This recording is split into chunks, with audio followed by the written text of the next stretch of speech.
Live. Um, Go live.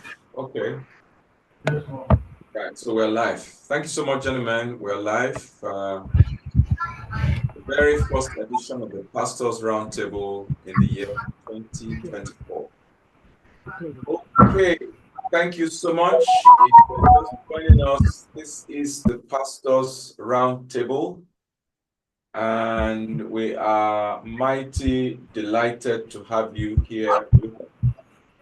Thank you so much for joining us. I'll just wait for a short while just to see who and who would be joining us. Usually people take their time to come on, so we'll wait just a bit for them. Yeah, thank you so much, gentlemen. I really appreciate you giving me your time to do this particular episode with us. Thank you so much. Right. Okay, so this is the Pastors Roundtable. Welcome to another edition. Happy New Year. Our thoughts and prayers are with our people in Ibadan and other parts of Nigeria where the year has opened with news of death and carnage.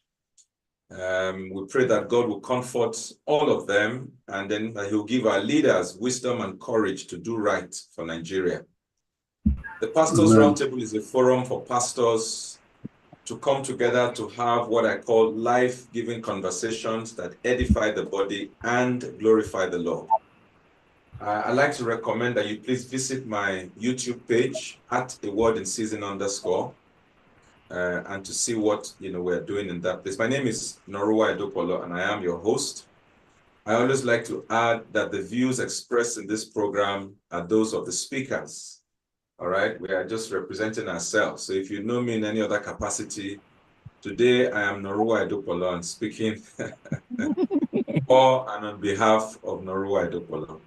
So we'd like to start this episode by just looking back at some of the events, looking back at some of the events that took place in the year. So I'm going to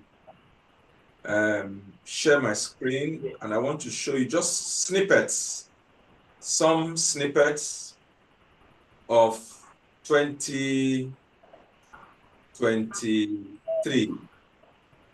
Please confirm to me that you can see my screen. Yes, sir. Yes, sir. Okay. And our practical lives. Now, let me start by saying that the earliest form of prorocy you will find in Genesis chapter number 16, the first 4 verses. The Bible records, and we don't have time, I'll just paraphrase it. The Bible records that Abraham and Sarah child. Sarah approached her husband and said, "You know what? God has shot my womb. I can't seem to bear children. Therefore, can I give you with surrogate mother? Who is mine? Who is my name? And you sleep with her, look after. For I would rather don't keep on cutting off whatever the compensation. That should be reasonable. I have no problem because it takes a long time for a woman who carry a pregnancy, it takes a lot. So for someone to carry for you, it takes a lot. There must be some kind of compensation, but don't commercialize it. That's just that. So far as the question you asked is concerned, yes, sir. The pastor's wife wants to counsel members and says, if you went in for that, you just need to have faith. I think the Bible is correct with the question of faith. Yes, pastor. So for response, doesn't necessarily have to. So for example, when I ask, how has the work of ministry affected the family? It doesn't have to be your family. But you get it. So, but you can say to because I want to both sides. I know there will be good thing, I know there will be negative. That's what I get behind it, all right?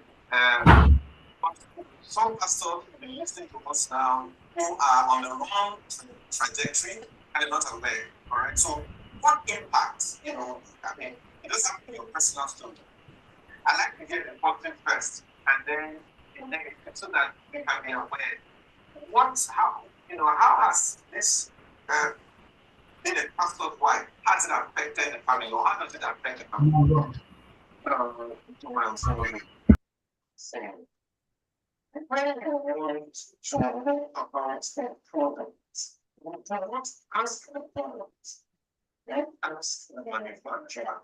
Yes.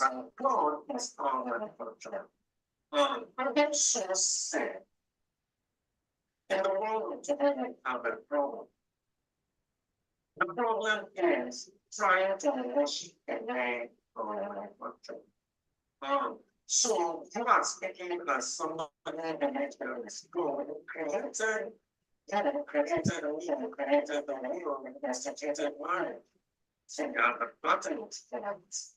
And then what's second time, I don't remember it's the problem. So I'm saying here I'm saying a lot of things. And saying is a finish. But the way down to the help and everything. Just get easy.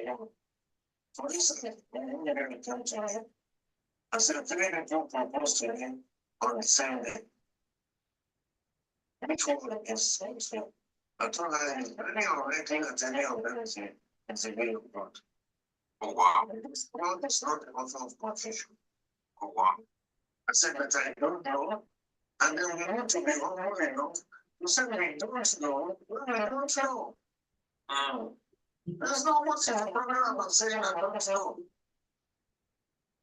What is the program of saying I know Shane's spouse said from God?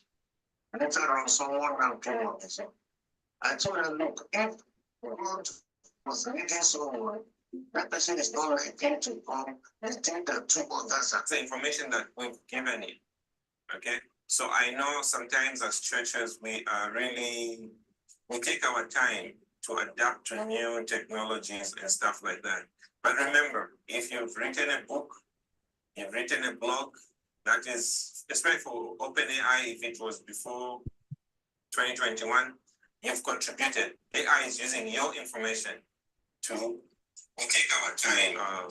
So we are all creators of AI, in one of speaking.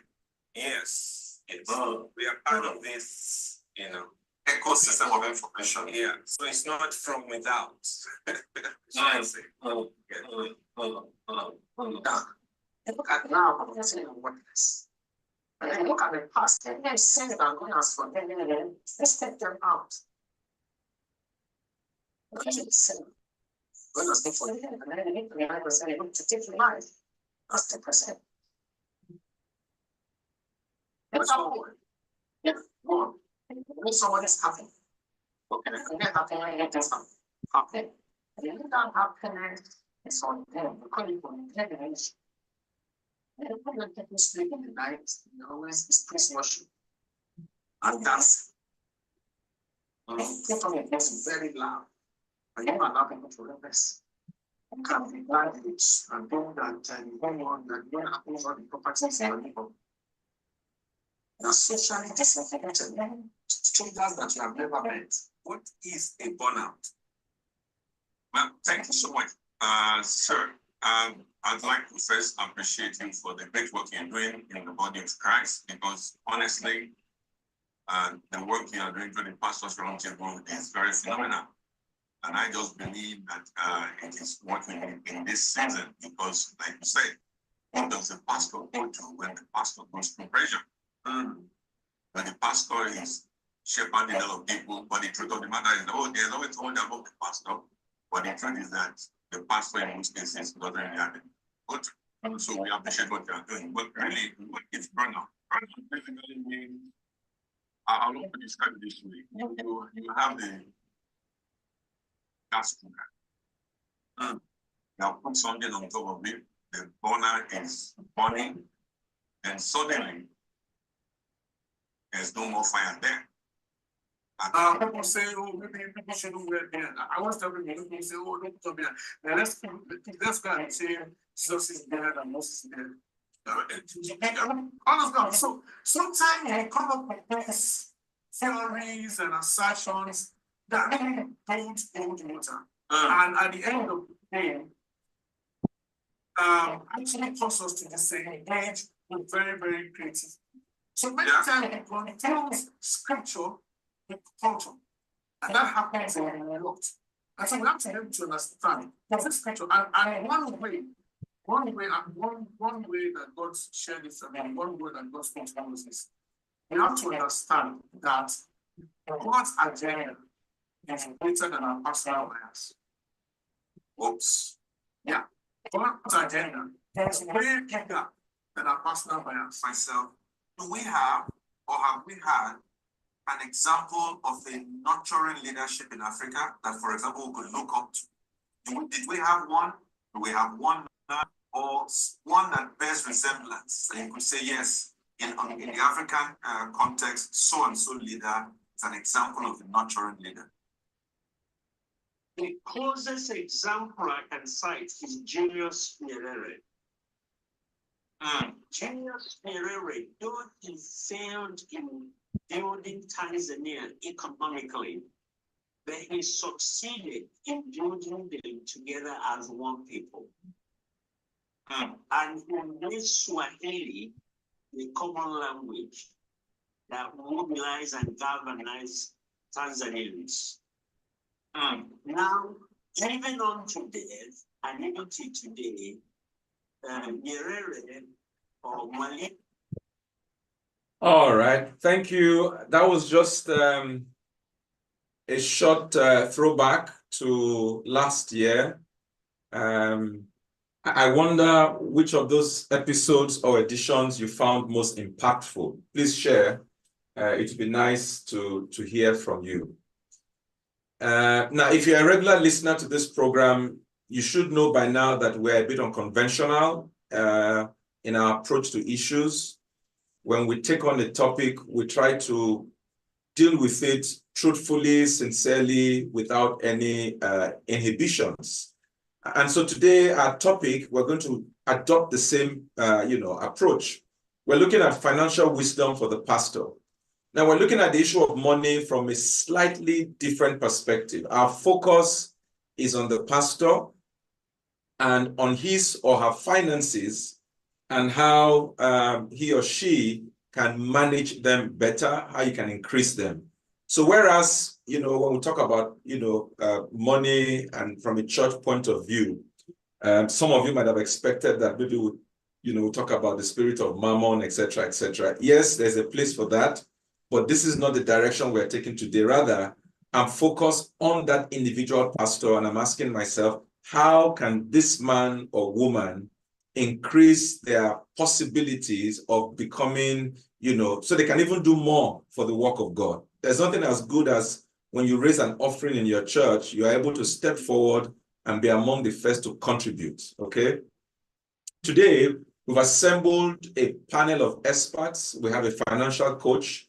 We have an expert in cryptocurrencies. We have an investment advisor to delve into the practical strategies for pastors to enhance their financial well-being. I'd like you to join us today as we look at, issues of budgeting, making financial decisions. How can we make more impactful choices for a secure future? Today, I have as my guest Tosin Adeoti, a financial coach, Ayobami Obafemi, a crypto expert, and thankfully, Pastor Gbenga Adeoye, an investment advisor. So at least we have somebody who, has played both sides. He's a pastor, and he's also somebody who God has used in that space so that he will be speaking, from experience. Gentlemen, thank you so much for agreeing to share your wisdom and your expertise with us this evening. Thank you very much. I'd just like to say, but first of all, please, can you hear me loud and clear, everybody? Yes, I can hear you loud and clear. All right, because somebody was complaining that the audio was not good. I just want to be sure that it's not general. Yeah, okay. Okay, somebody says the audio is, but I think please check your end. Everybody says they can hear me loud and clear. So what I'd like you to do for me, and in that order, you know, Tosin, Ayobami, and Pastor Benga, please just tell us a bit about yourself.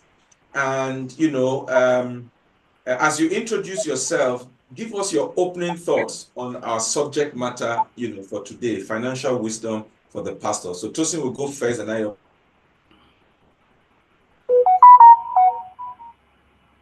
All right, good evening, everybody.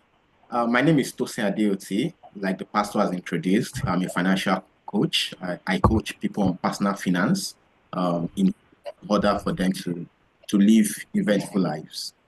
I'm delighted to be here because being someone who has interacted with pastors a lot, I realized that many times we don't see it as important. We don't see it as being spiritual to talk about how pastors can have financial stability, how pastors can even be able to have more than enough for themselves. And it's important that we start discussing about this because as we'll see on this in this session, you will realize that it's actually something that is not just good for the pastor, but it's also good for the congregation. So I'm delighted to be here, and I look forward to sharing my thoughts and also learning from the group of panelists that we have. Thank you. Thank you very much, Tosin. Ayobami. Thank you very much, sir. Good evening, everyone. My name is Ayobami Obafemi. I'm a cryptocurrency blockchain expert. I sit at the helm of affair of Roycraft Limited. We give basically advisories on financial matters and then help simplify investment strategies in terms of cryptocurrencies in a way that you will not get burnt because a whole lot of people have this fear of not getting involved in crypto, basically because either they have read somewhere or they have heard that it's like doing Baba Jebu or something like that, you know, it's Kaloyara and there. So a whole lot of things that we've seen and we've heard. So our major strength is to help you demystify that and then put you on the right track on how to get involved in cryptocurrencies without putting your current lifestyle at risk, just to move you from where you are to living the kind of dream that you really, really want to live. So it's a very, I'm really, really delighted to be part of this meeting this evening. Thank you, Pastor Noruwa. Anyway, I've not really been interacting with Pastor so much, but I have Pastor Noruwa as my mentor in one way or the other, which makes this a very lovely meeting to be. Thank you so much, sir. Thank you. Pastor Benga. Good evening, everyone. I'm delighted to be here. I'm first and foremost a pastor, and I'm also I'm a banker. I'm a financial analyst. I analyze companies' financials, you know, for fun, and of course, I make money from it. So I'm delighted to be here, to and discuss with fellow pastors on how we can be more effective. And of course, the Bible talk about Jesus going about doing good, and doing good is apart from the healing, it was meeting needs, and how we can meet needs and be more effective, and of course, depopulate the kingdom of the enemy, and of course, increase the population of those on the lost side. So it's going to be very interesting. I want us to approach it with open mind, and of course, I know we'll be blessed at the end of the day. Thank you. Thank you so much. I'd like everyone who is on, please, if you haven't done so already, please share this link. The more people we have joining us, the better for us. The algorithm likes interaction. Please share the link, subscribe to the channel if you haven't done so already, and like what you are watching now. Just look for the like button, click on it. Look for the subscribe button, click on it. Look for the share button, click on it. Copy the link, and then you can take it to your WhatsApp and just say, tell your friends about it, to your WhatsApp or to your Facebook, as the case may be. Now, for those who can, I got some feedback that some people may not want to ask questions directly on YouTube because YouTube will show their names. So if you look at the comment section, I have pinned a message. That message has a link. If you click on that link, if you can do so, I don't know how, maybe if you have another system, it will take you to a platform where you can ask your questions anonymously, all right? So you can click on that link, ask your question. I will see it here, and I can, ask that question on your behalf. Okay, so I have a system set up. If you click on the link, I think it's poll everywhere they call them. If you click on that link in the comment section, it will take you to a place where you can just type in your questions, and I will know who you are, and I can take it from there for you. Okay, boom. Right. So, gentlemen, let's dive straight into it. Why is financial well-being crucial for pastors beyond their personal needs? How does it impact their ministry effectiveness? I think the pastor should, start us off on this one first. Pastor Benga, why is it important? The financial well-being of pastors, and how does it impact their ministry effectiveness? Okay. So that's a good place to start with. I want to take us to the book of James chapter 2 from verse 14 to 17. It talks about faith and deeds. So if you're a pastor and you have faith, you can pray, you can do all of that. In verse 14, he says, what good is it, my brothers and sisters, if someone claims to have faith but has no deeds? Can such faith save them? Suppose a brother or sister is without clothes and daily food. If one of you says to them, go in peace, keep warm, well fed, but does nothing about their physical need, what good is it?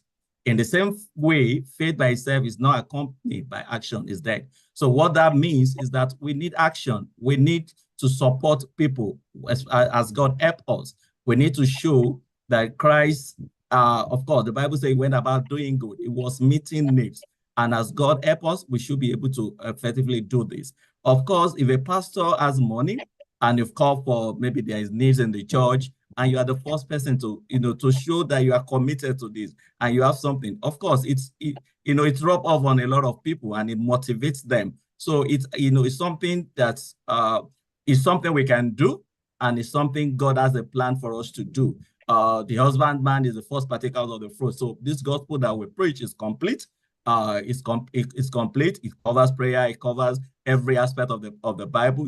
It covers the Holy Spirit, and of course, it covers prosperity. A pastor is supposed to be prosperous, and as we open our mind, we find out that this is also possible, and it's not in conflict in any way. Thank you. Thank you so much. Tosi, I know you're a coach, and I know you've dealt with, even I come to you for counsel, so I know that you've dealt with pastors. What do you think is the biggest challenge that face pastors that people might not even be aware of from your experience as a coach? I think that for many pastors, people get to rely so much on them for guidance that some of them forget to do something I call self-care. Okay. In other words, they are busy helping other people.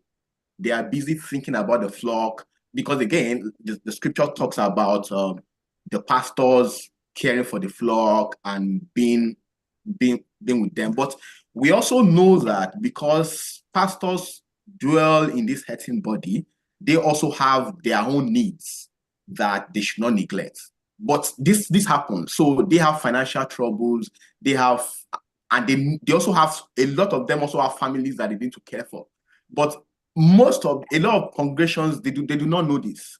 So, and because pastors are put on a pedestal, many of them do not open up to their congregation because they are role models, they are people that people see as credible, and they're thinking that if they expose themselves to this, they will lose credibility. So a lot of them suffer in silence, and that's one of the reasons why I like a platform like this, where discussions are had openly, and this ensures that pastors can come without fear of losing their credibility. And what am I trying to say? I'm trying to say that pastors have issues with being vulnerable. They are not able to tell their congregation what they are facing. And this is something that needs to change, because openness, transparency will enable the congregation to know that, look, even the scripture talks about the flock taking care the pastor. So all of these are the transparency that we need to bring into the open for people to know about pastor. Thank you very much. It's a bit of a delicate thing. On the one hand, you want to open up. On the other hand, you want to be careful not to be seen as though you are beggarly. So I guess it's a moving target, and God help the pastor.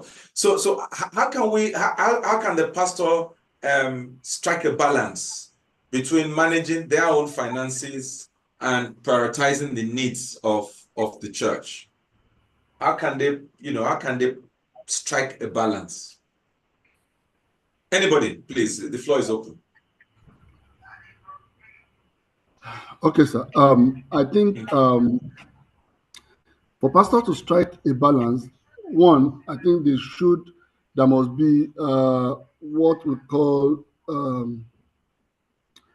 the seed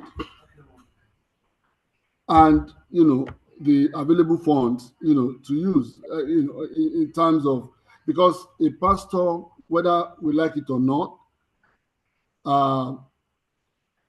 gets requests from we call it receipt, in my space. We call it receipt. You get receipts more than even you'll be shocked than a Dangote, as far as it is within the congregation. They see the congregation sees their pastors, in suits, shining every morning.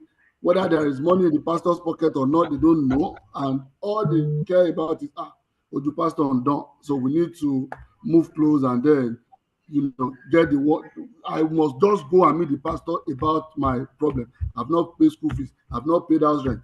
All manner of things, hospital, everything. They will come and forgetting that the pastor have their own, responsibilities as well to themselves, to their families, and all that. Okay, so if the pastor is able to, I think the pastor should be able to prioritize and say, so that he will be able to take care of the congregation's needs, maximally. There should be a seed that is meant for planting. That seed, even the pastor does not or should not by any reason eat it, let alone giving it out to be eaten by the congregation. Because if that is not done, and then they keep coming and you keep giving, they keep coming and you keep giving, at the end of the day, both the giver and the receiver will be stranded. So one way or the other, we need to find a balance and then see how, okay, this portion of my income goes to XYZ investment, so that from the seed, from the fruit of that seed, then the pastor himself is comfortable, the congregation is equally comfortable. Thank you so much. Pastor Benga, what are some of the common misconceptions or myths that pastors hold, and how can it be debunked, particularly in regards to finance? Okay. I don't know if I can also support what my brother just mentioned with a Bible quotation. 1 Corinthians 16:2 says, now about the collection of the lost people. This is Paul speaking to the people. Do what I told the Galatian churches to do. On the first day of every week, each one of you should set aside a sum of money. That's budgeting, in keeping with your income, saving it up, so that when I come, no collection will have to be made. Plan giving to the church, to the lost people. 1 Corinthians 16:1, that's the first part. And now about the collection for the lost people, what you give as welfare. Do what I told the Galatian churches to do. On the first day of every week, each of you should set aside, budget your giving. Budget your giving. And if not, like my brother said, so that we will all not become a beggar. So now coming to the common mistakes, I think is how we just want to describe it under one heading, not balancing the scriptures. We take some scriptures and we just go ahead on without getting the leading from the Holy Spirit or allowing God to speak to us. Miracles are exceptions to the rule. When God speaks to us, yes, we follow God's leading without relying on human knowledge. But as God ideally already planned how things should be done, So 1 Corinthians 4:19 says, my God shall supply my needs according to his riches in glory. So the question is, who say God has not supplied that need already? The salary we are getting now, how are we applying it? Does it not include your future benefits, something we should use? Proverbs 24, verse 3 to 4 says, through wisdom a house is built, by understanding it is established, and by knowledge the room shall be filled with all precious and pleasant riches. So we need knowledge, we need wisdom, that's the only way we can establish riches. So when we take scriptures and we don't balance them, Proverbs 6 to 8 say, go to the ant, go to the sluggard, consider our ways and be wise. Who have no guide, who have no overseer or ruler, provides our food in the summer and gather us food in the harvest. Proverbs 27, 23 to 24, he said, be sure you know the condition of your flocks. Give careful attention to your herds. What is your net worth? Do you know it? Do you know what is your assets? What are the things what are your liabilities? How much are you exposed? Are you giving care attention to those things? In Genesis 41, 34 to 36, when the Bible, Joseph, through the knowledge that God gave him, he said, let Pharaoh appoint commissioners over the land to take a fifth of the harvest of Egypt during the 7 years of abundance. They should collect all the food of those good years that are coming and store up the grain under the authority of Pharaoh to be kept in the cities for food. This food should be held in reserve for the country. God could have done a miracle and meet all their needs or remove the famine at that point. But this is the normal wisdom. This is the knowledge. This is how we expect us to approach life, except there is a specific instruction from him. Thank you. Thank you so much. Tosin, you're a financial coach. Like you rightly observed earlier on, pastors juggle multiple roles. How can a pastor effectively balance the demands of ministry with financial planning? And what are the key principles that they should prioritize? I think that's a very good question. Because especially in local small churches, the pastor gets to do a lot of things. Okay. They are the ones that do counseling, they are the ones that preach, sometimes they sing, they make a lot of sacrifices for the flock. But one thing that is important, and which is even a principle that we see in Bible, for instance, if you go to Ephesians chapter 4, verse 11, it talks about he giving some people to be apostles, some people to be prophets, some people to be evangelists, some people to be shepherds, and even some people to be teachers. And so it talks about the power of delegation to say that for the pastor, if there are other people in the church, then these people should also be able to take up the burden from the pastor. If it will require training, then it is better for you to sharpen the axe first so that they can be useful in other places. And that's why even for the brethren is important, because the scripture talks about God not being unfaithful to forget their labor of love. In other words, things that are done with a heart of voluntarism are the sort of things that God actually rewards. So the pastor should have the spirit of delegate responsibilities. And that is actually how to disciple people, how to make people grow in the Christian faith. People realizing that the pastors does not need to do everything. Another thing that could also be helpful is also in terms of setting boundaries. There are some things that the pastor should know that these are the things that I should do, and these are the things that I should be able to allow other people to do. Sometimes, because people are not able to do things the way we want them to do it, it becomes an issue with you allowing them to do it. But we all forget that we do not reach our level of maturity the same way we are right now. We reach it by growing, we reach it by learning, we reach it by doing. And that's something that the pastor should also be able to know. In terms of the key financial principles that they should have in mind, obviously, budgeting is important. A lot of people do not budget because they think that God supplies my needs according to his riches and purpose. But again, one principle that we constantly see in scriptures is in terms of planning.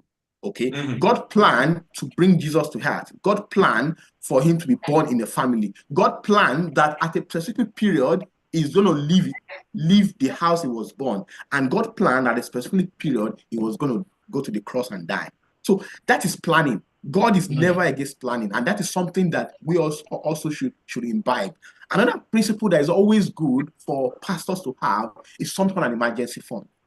Emergency fund, in a way in which, because we realize that life happens, there are uncertainties that could happen. The other day I realized that because they were constructing a road, a church had to go. So the question is, if there's no emergency fund, how does the church get up on its feet and start congregating again? It is the money that is set aside that can be used for this purpose. Sometimes you realize that a big expense in the church needs to be met, but because there is no emergency fund, there is no money for this need to be met. One other thing that is a key principle that pastors should also have in mind is in terms of financial education. A lot of people think that the Holy Ghost is there to teach us a lot of things, which is true, but the Bible is not against education. Okay, one of the key reasons why Christianity could grow to the extent that it did right now was because Paul the Apostle was a learned man. Okay, he was a man given to reading. He was a man given to, and even when he was, one of the times when he was arrested, even the people that arrested him talked about how much knowledge he had. He was able to get himself out of certain situation because of his learnedness. And so in terms of financial education, investing time in ongoing financial education is never a waste. Staying informed about investment strategy, financial topics relevant to both personal ministry finances is something that pastors should be able to have. One last thing that I should also talk about is in terms of diversifying income sources. A lot of pastors would need to be able to have other sources of income. The scripture talks about how even in the early church, what they were doing was not solely depending on the money that the congregation were giving. They were also doing other things. Okay, and that is something that pastors will need to look at and say that what skill can I have that I can use in the market that people will pay for? Is it about consulting? Is it even about farming? Is it about being able to help people with balancing their books? All of these are the things that pastors will need to ask themselves and say, what am I uniquely skilled at that I can take advantage of that can help me to diversify my income? Because sometimes pastors get to realize that the income stream that comes from the church is not consistent. So how are they able to bridge this gap and ensure that they are not at a loss, especially when they actually need those resources? Thank you so much, Tosin. If you are just joining us, this is the Pastors Roundtable. It's a forum for pastors to come together and have life-giving conversations that edify the body and glorify the Lord. Tonight, our topic is financial wisdom for the pastor. And our guests to discuss this topic, Tosin Adeoye, a financial coach, Ayobami Obafemi, a crypto expert, and Pastor Benga Adeoye, a pastor and an investment advisor and financial consultant. It's been a wonderful time. If you have questions, you have two ways you can send your questions.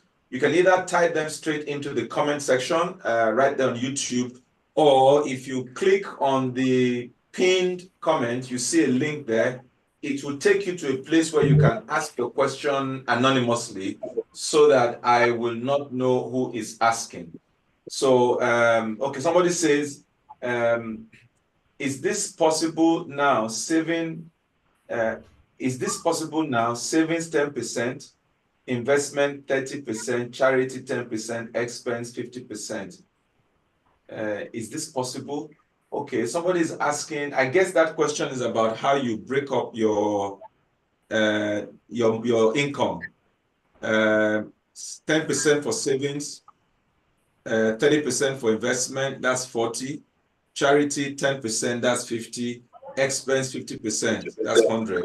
My assumption is that your charity is also your tithe.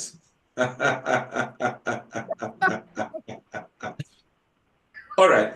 Now, Tosin spoke about, diverse investments.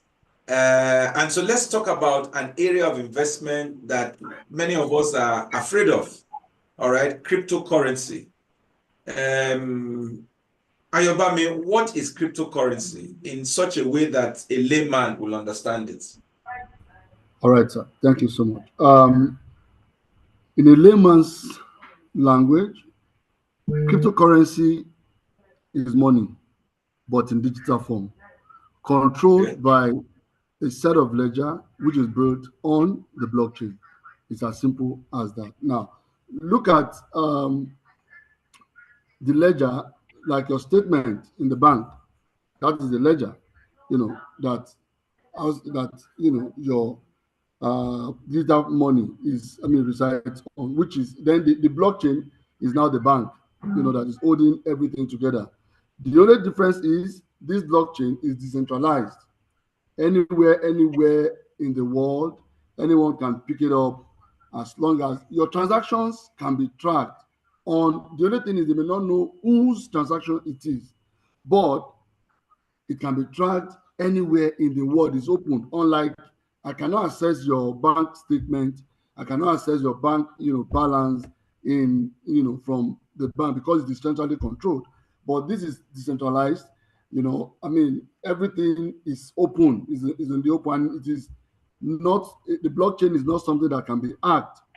It is not possible because it is controlled by thousands and thousands of computers that put everything together. So that is what cryptocurrency is in a layman's language. Thank you very much. Tosin, I know you also play in this space. What are the risks? What are the benefits? I mean, is it something that we should even be considering in our investment portfolio? Yes. So one thing to really realize, one of the first points to realize about cryptocurrency is that they are volatile. Volatile means that their prices are not constant. Okay. And what that shows is that anybody that wants to go into it should realize about their volatility. So it's not a place where, people make quick gains, but you are not to come with the approach of gambling. Okay. And that's usually why I tell people that if you want to get into cryptocurrency, then you need to have a long-term perspective. Okay. You need to adopt a strategy in which you will say that I am here for the long term. Because what tends to happen, especially when investment are concerned, is that people see that their investments are going down, and so they quickly sell because of emotions, which means that they will have lost. Okay. But for instance, a person who bought cryptocurrency in 2020, for example, and in 2021, it went down and sold, the person will have lost. But if that person has held on even till now, because cryptocurrency is rebounding again, that person will have seen himself in profit. Okay. And that is why when people get to this kind of investment, they need to have a long-term approach to it. And they need to be sure that they are getting into the kind of investments that they will be able to stay with, whether in rain or in sunshine. Something else that is always important for people to know is to understand the regulatory environment. There was a time when the Nigerian government banned cryptocurrency, and which means that if they know that you are transacting in your bank account, they close your bank account. Okay, now that has changed with the new administration, and so it's now easy for people to transact in cryptocurrency. That's why it's always good to know what exactly are the regulatory environment and how exactly you can play in that one. The third one that I will mention is that a few weeks ago, something called the ETF BTC was approved in the US. Which what this means is that instead of buying cryptocurrency in itself, you can buy something that we call the ETFs. ETFs just signifies a basket of cryptocurrency that are held by institutional investment regulatory organizations which you can buy into.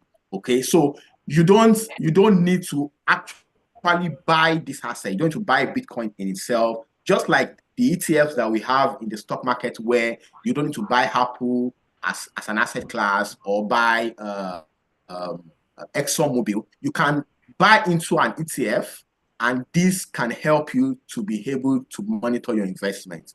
And of course, because it is regulated, it's easy for you to not to realize that there's no risk of people hacking into your wallet online and then stealing your money. These are regulated that you can always rely on. So those are the kind of things that people should really have in mind when they are relying on this asset class. But more importantly, I will emphasize again that it is not a get-rich-quick approach that should be approached with the mindset of I will get into this, I will make profit, and then I'll get out of the game.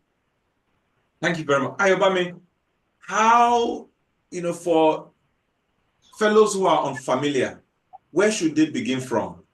How can they stay informed? Clearly, maybe before you answer this, let me say that cryptocurrency has come from being an outsider, all right, to the point where you now have an ETF, which is like a mutual fund, okay? So now it means that, it's no longer outside. It's like, when somebody's outside and everybody else is inside. Cryptocurrency was out in the cold for a long time. Now they say come inside, but stay in the sitting room or stay in the lounge, all right? So how do you, so here I am listening to this, and maybe before now I thought, no, I'm not going to go near it, but hey, I'm hearing this on a program like this, and I'm saying to myself, okay, so maybe there's something here. Where do I start from? All right, sir. Thank you very much.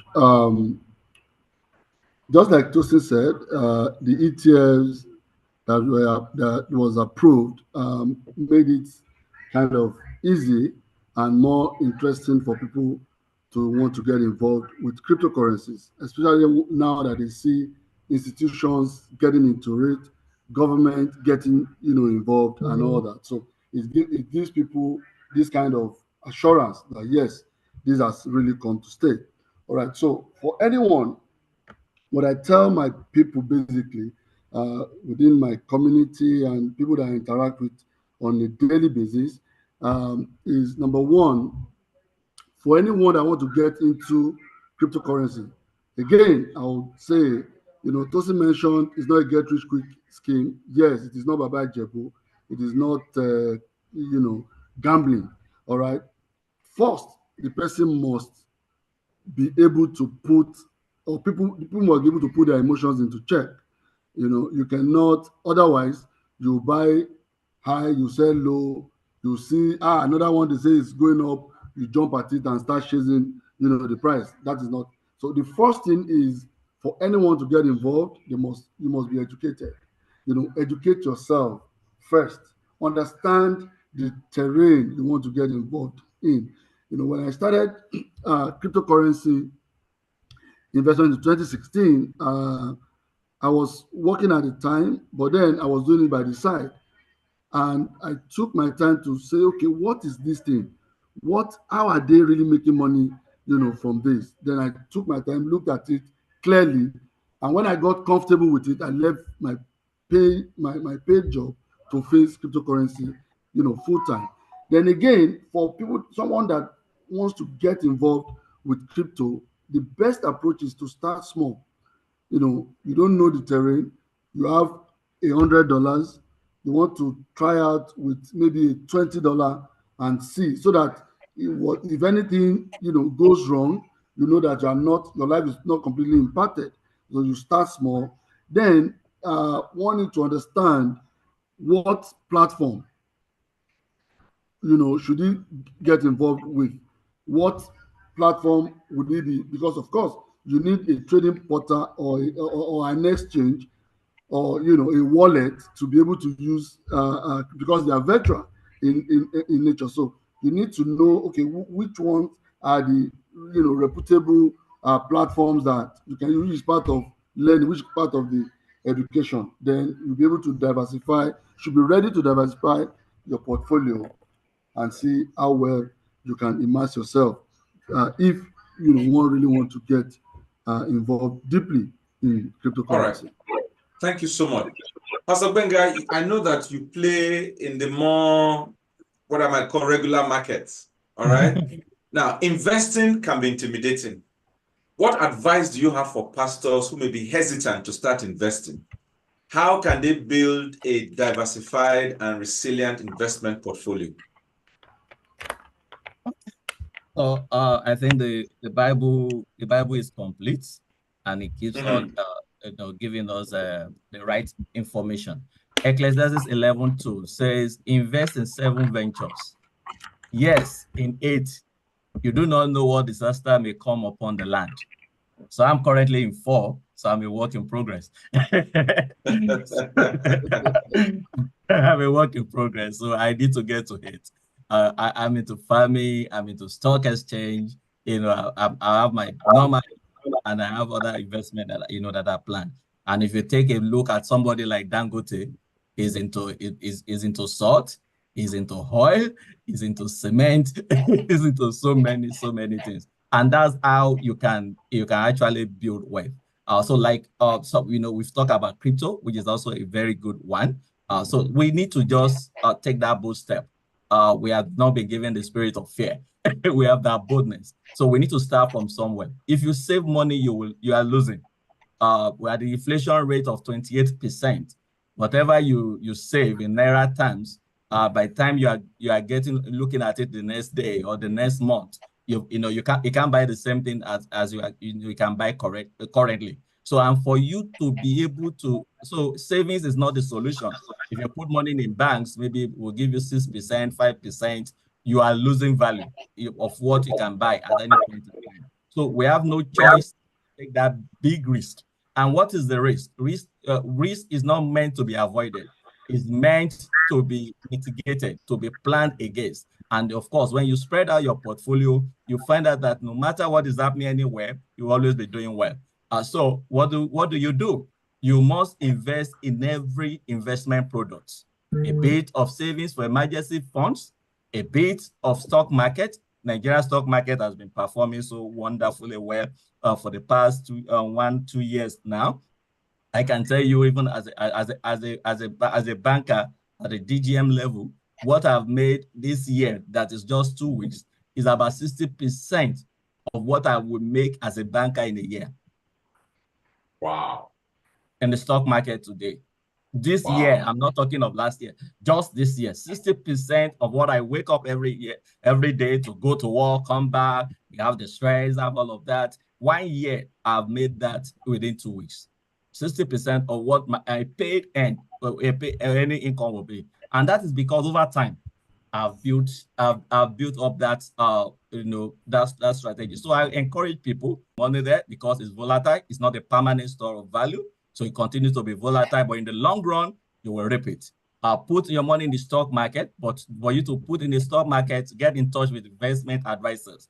There are people that knows how the market behave when it is not just to just buy stock. You must know those that have values. There are some stock that have gone up, but you are so sure as is sure that tomorrow there will be a daybreak that they will come down low because they have no value. So you must talk to people that are advisors, that are well learned, so that they can guide you. There are stock that might not go up, but you are sure of earning your dividend and dividend yield over, somebody is paying 10% every year. That is a part that gives you assurance that no matter what is happening, even if it's not appreciating, you will get something. And that can compare to your rental income. Invest in real estate if you have that means. That's another source to diversify into. If you have other stuff that you can do. So we must take steps because savings, if we do nothing, then of course we will lose value. But we must do something, but we must do it with knowledge, with wisdom, and with guidance. Thank you so much. This is the Pastors Roundtable, and tonight we're discussing financial wisdom for the pastor. If you have a question, please go ahead and shoot. I'm actually waiting for questions. And just in case you want to ask without us knowing you are the one asking, there's a link that I've pinned on the comment section. Use that link Nobody has gone there yet. So, but otherwise, please go ahead and ask your questions. Today is for us it's the beginning of the year. All right. And the truth of the matter is that the things that you are hearing today, if you take them to heart, you just may end up, this might just become your best year ever. Okay. What am I hearing? I'm hearing diversify. I'm hearing don't be afraid. I'm hearing try to understand, the different things. I mean, Pastor Benga spoke about 8 different sources of income. And I'm asking myself, how many sources of income do I have today? How many do you have today? All right. It's something to think about. How many income sources do you have today? Okay. And I think it was my wife that was talking to me. She went for a program somewhere, and the person who was preaching was talking about the fact that pastors should not only depend on offering as their main source of income, that you can diversify. The man was sharing with them and saying that, hey, when they were going to build their church, he himself brought half of the money that they used to build the church. Why? He liquidated his real estate investments and he was able to raise money for that purpose. Okay. So take note of that. He also says something about, inflation is 28%, and your savings account, where you put all your money, they're giving you 6%. In plain English, you have a negative of you have a negative of what is that? 18 or 19%. In other words, your money is devalued. And somebody says, yes, savings isn't a solution. In fact, it's a wrong idea of financial management. I sold one of my logistic vehicles today for 3 million. The same vehicle I bought at 1.7 million in 2020, and it has been used for bus. Just to buttress what we're saying. What he bought for 1.7 million, he's selling for 3 million today. All right. So, what kind of long-term investment strategies can you recommend, Tosin, to secure, the future of the pastor? One of the things that really bother me is, for most people, if you work in an organization, they have, retirement plans for you, etc., etc. Sometimes for pastors, that may not exist. And for majority of them, either because of, lack of knowledge or misconception, they wake up one morning, you are 60, you are 65, and they say, thank you very much, you've been a great pastor. Now somebody else is going to take over your place. And that's when you realize that, hey, I don't have anything. So how can a pastor plan long term? How can a pastor plan for his retirement? What can he do? Okay. I think that before we even talk about that, I think that it's important that pastors build a support network. Okay, Yeah. which is something that is actually quite important. A support network that includes a group of mentors and fellow pastors, because what this does is that it provides a sort of emotional support to say that this is not something that they are going through alone. They are not the only people facing these challenges. There are other people that are also in this ride with them. So that helps. Another thing, when we talk about strategies to use, is that one thing that I don't see talked about a lot in Nigeria is actually insurance coverage, which is important.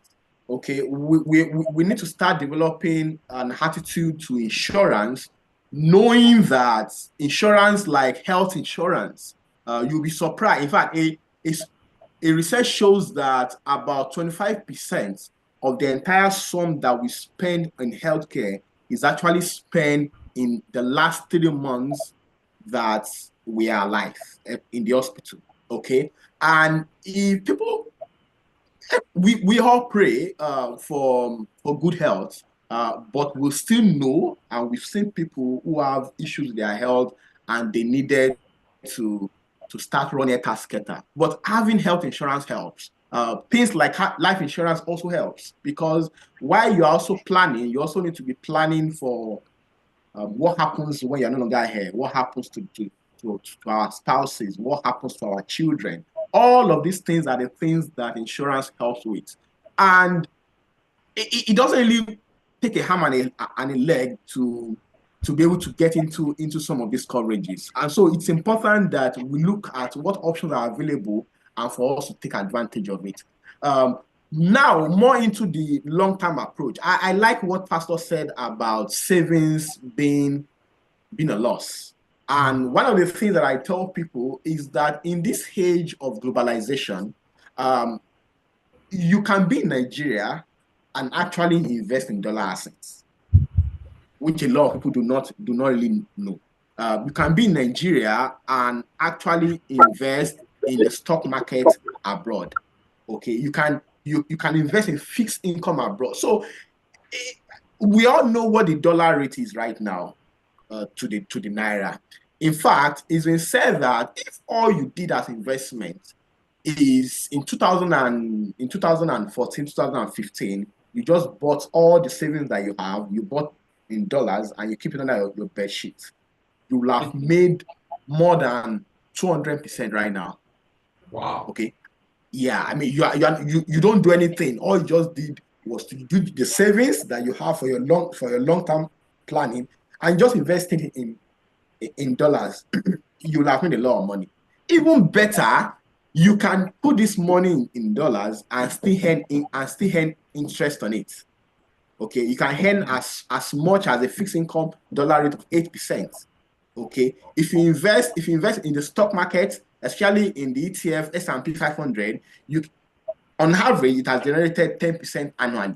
So these are some of the things that on a long-term approach you can actually invest in. Something else that can actually be helpful is also in terms of real estate. We all know places today that used to be bushes, but people who invested in those places and they were able to secure it are now the people who are happy that they did that. So these are things that people don't need to even spend a lot of money to actually get.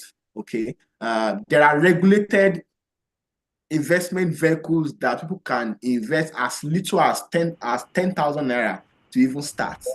Okay, and these all are available for people that are interested.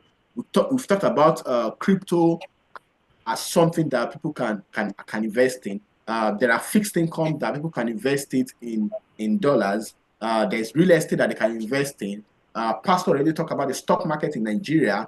But again, I always say that people should have the long-term investment in mind. People should not say that because Pastor is generating 60% of his annual income now. If they invest in right now, they will also do that. It depends on the assets that you actually pick. But more importantly, it's important that you do it as a long-term approach. I always emphasize long-term approach and not a get-rich-quick mindset for people who are interested in some of these approaches. And I always say that more importantly, even more than the investment that you have, the investment in our own minds, in our own skill, has been shown to generate the most value.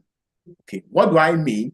If there are some things that we can see in our immediate vicinity and we see that these are opportunities that I can take advantage of, what skill do I need to learn? What courses do I need to take to be able to generate it? We'll realize that after investing in ourselves, the returns that we'll get for investing in ourselves can be exponentially more than what we actually use in assets like stock. For example, if a person thinks that right now what I need to do is to invest in some tech courses, and the person spends about 9 months, 12 months to be able to learn, the person will realize that by the time he or she puts his effort there and he starts working 3 years, 5 years, he will realize that he's making many multiples of how much he paid to take those courses. And that is what investment in one's mind, in one's skill, generate for them, which is quite important. Thank you. We're beginning to wind down now. Damilola, Pastor Noruwa, please, I think your freelancing teaching of August 2020 on the men's program we're having then should be uploaded. Sincerely, I can't remember, so you may have to tell me a bit more. Yes, Kai Dedejumo says, what about dollar mutual funds as investment and savings? Yes, I think Tosin has mentioned that already. Yeah, I think Lucy has mentioned that already. As we begin to wind down today, first I want to thank my guest panelists. Now, each of them can help you. So, for example, if you are looking for to straighten yourself up financially, I recommend Tosin. If you are looking at the stock market, I recommend Pastor Gbenga. If you are looking at crypto, I recommend Ayobami. And just send me a message, tell me which area you're interested in, and I would oblige you their contact details. Of course, you know that the services they provide will be at a fee, but I assure you that you will not regret engaging any of them. Let's quickly talk about crypto halving. All right. I have an interesting experience with crypto, and Ayobami, I like it, but let me share it first. I think it was 2019 January.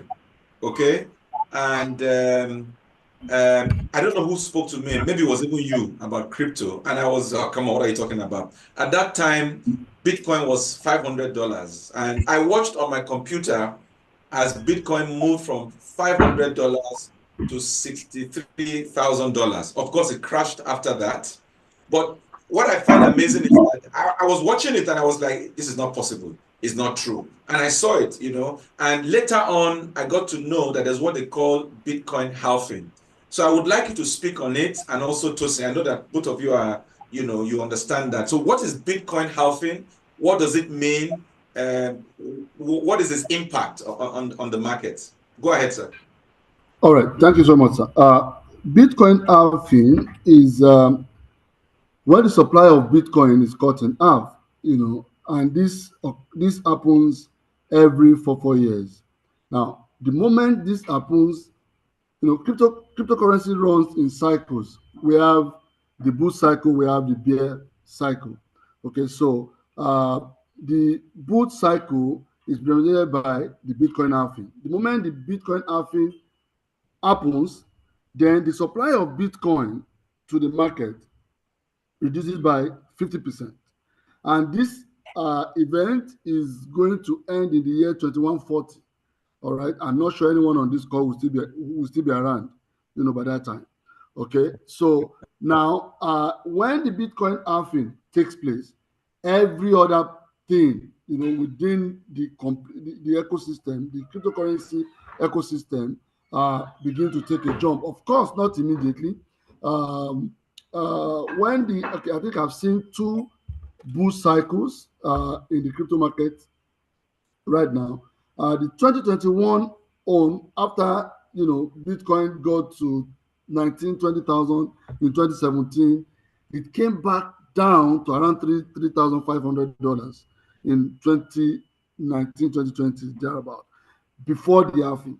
Now, the moment the halving happened, then the bull market started taking shape, and then off, we went. Now, once this halving happens, everybody's attention, is geared towards crypto. That's where you see both the Bitcoin, the Ethereum of this world, the altcoins, even coins that are created as meme begins to flex muscle within the space.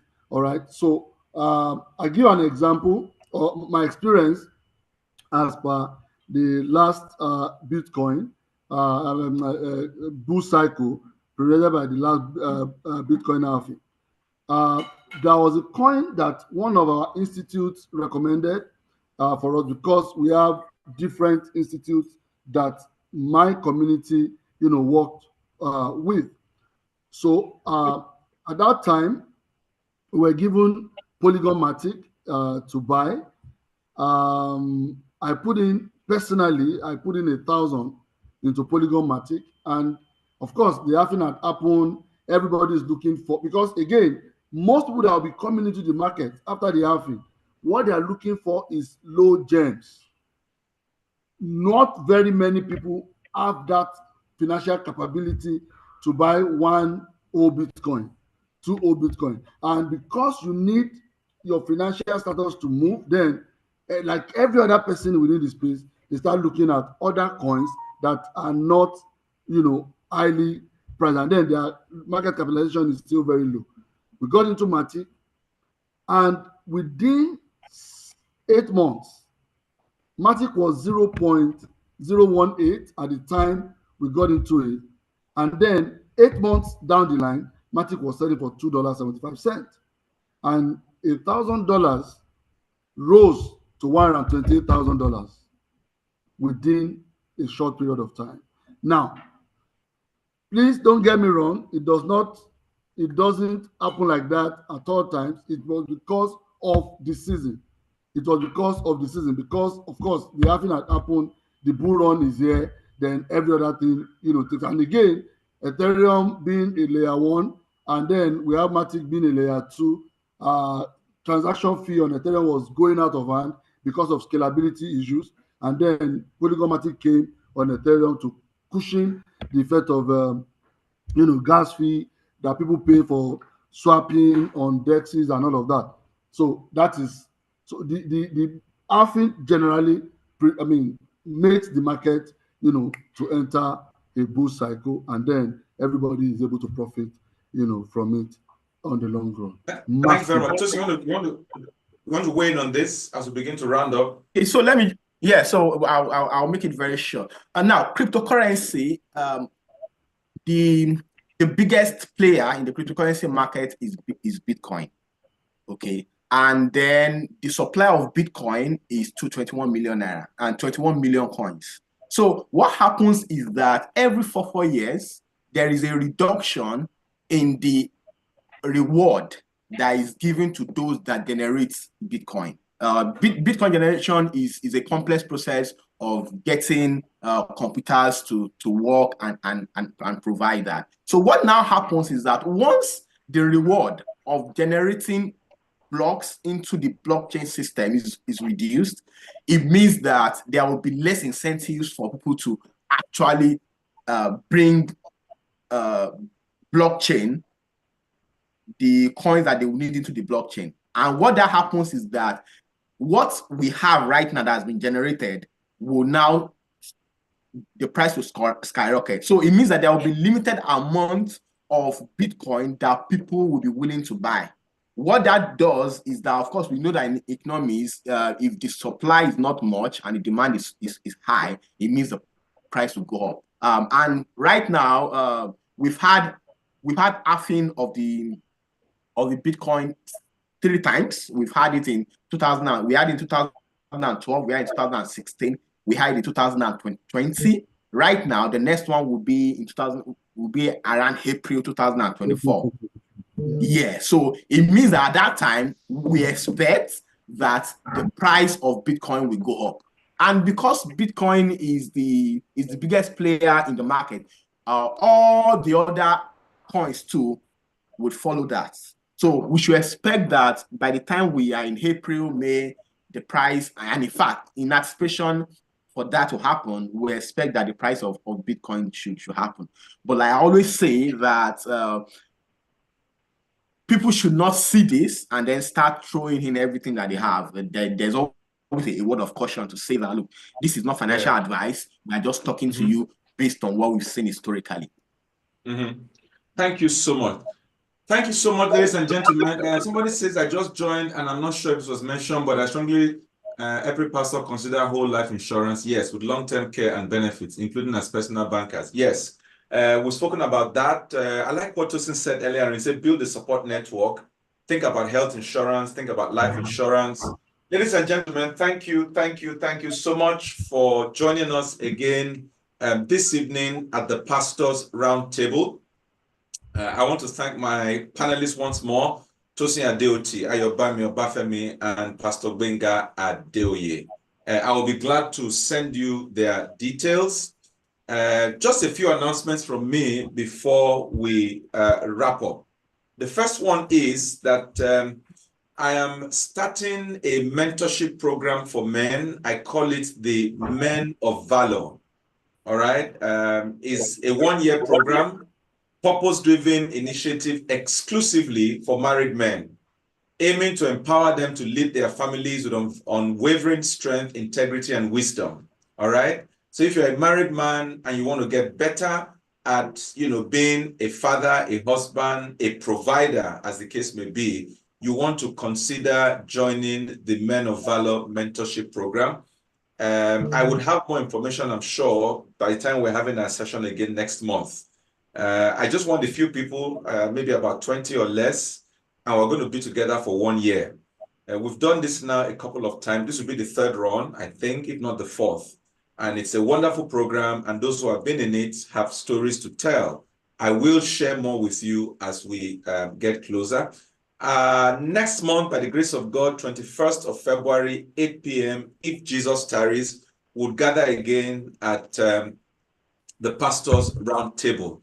I'm still debating what topic for us to look at. I have 1 or 2 in my head, but I'm trying to tie up my panelists. If I get the right people in the room, then we will have what I have in. Otherwise, I'll just wait on the Lord for another topic. I want to thank everyone.